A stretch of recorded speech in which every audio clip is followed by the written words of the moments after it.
വെളിപ്പാട് പുസ്തകം 3-ാം അധ്യായം 20-ാമത്തെ വാക്യത്തിൽ കർത്താവ് പറയുന്നു, ഇതാ ഞാൻ വാതിൽക്കൽ നിന്ന് മുട്ടുന്നു. എന്നാൽ മത്തായി 7:7 കർത്താവ് നമ്മോട് ആവശ്യപ്പെടുന്നു, മുട്ടുവീൻ എന്നാൽ നിങ്ങൾക്ക് തുറക്കും. ഇവിടെ 2 വാതിലുകളെ നാം കാണുന്നു. ഒന്ന് നമ്മുടെ ഹൃദയത്തിൻ്റെ വാതിൽ, അവിടെ ദൈവം നമ്മെ തേടി വന്ന് മുട്ടുന്നു. 2 ദൈവത്തിൻ്റെ കൃപയുടെയും അനുഗ്രഹങ്ങളുടെയും വാതിൽ, അവിടെ പ്രാർത്ഥനയോടെ മുട്ടാൻ കർത്താവ് നമ്മോട് ആവശ്യപ്പെടുന്നു. ഈ 2 വാതിലുകളും തുറക്കപ്പെടുമ്പോഴാണ് നമ്മുടെ ജീവിതം പൂർണ്ണമാകുന്നത്. ദൈവത്തിന് ഇപ്രകാരം പറയുന്നു, യഹോവയെ കണ്ടെത്താവുന്ന സമയത്ത് കർത്താവിനെ തിരയുവേൻ, അവിടുന്ന് അരികിലുള്ളപ്പോൾ അവിടുത്തെ വിളിച്ചപേക്ഷിപ്പീൻ. യെശയ്യാപ്രവാചകന്റെ പുസ്തകം 55:6.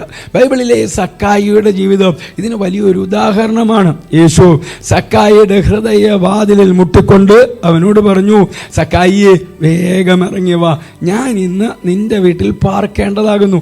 സക്കായി സന്തോഷത്തോടെ തൻ്റെ ഹൃദയമാകുന്ന വാതിൽ യേശുവിനായി തുറന്നു കൊടുത്തു. അതേസമയം തന്നെ തൻ്റെ പാപമോചനത്തിനായും ഒരു പുതിയ ജീവിതത്തിനായോ അവൻ യേശുവിൻ്റെ കൃപയുടെ വാതിൽക്കൽ മുട്ടുകയും ചെയ്തു. ഫലമെന്തായിരുന്നു?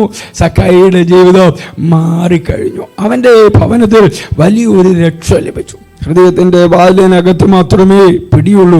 അത് അകത്തുനിന്ന് നാം തന്നെ തുറന്നു കൊടുക്കണം. എങ്കിൽ മാത്രമേ ദൈവത്തിന് അകത്തേക്ക് വരാൻ കഴിയൂ. നിങ്ങൾ പ്രാർത്ഥനയോടെ ദൈവത്തിൻ്റെ വാതിൽക്കൽ മുട്ടുമ്പോൾ സ്വർഗം ഒരിക്കലും നിങ്ങളെ നിരാശപ്പെടുത്തില്ല. അത് കൃത്യസമയത്ത് തുറക്കപ്പെടും.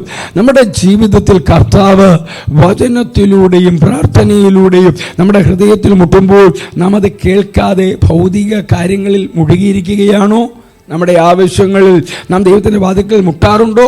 എൻ്റെ ഉപദേശം ഇതാണ്, കർത്താവ് നിങ്ങളുടെ ഹൃദയവാതിൽക്കൽ മുട്ടുമ്പോൾ അത് തുറന്നു കൊടുക്കാൻ മടിക്കരുത്. നിങ്ങളുടെ പാപങ്ങളും ബലഹീനതകളും ഭാരങ്ങളും കർത്താവിനോട് ഏറ്റുപറഞ്ഞ് കർത്താവിനെ ഉള്ളിലേക്ക് സ്വീകരിക്കുക. ഒപ്പം നിങ്ങളുടെ ജീവിതത്തിലെ ആവശ്യങ്ങൾക്കും പ്രതിസന്ധികൾക്കും മുൻപിൽ നിരാശപ്പെടാതെ പ്രാർത്ഥനയോടെ ദൈവത്തിൻ്റെ അനുഗ്രഹങ്ങളുടെ വാതിൽക്കൽ മുട്ടിക്കൊണ്ടിരിക്കുക.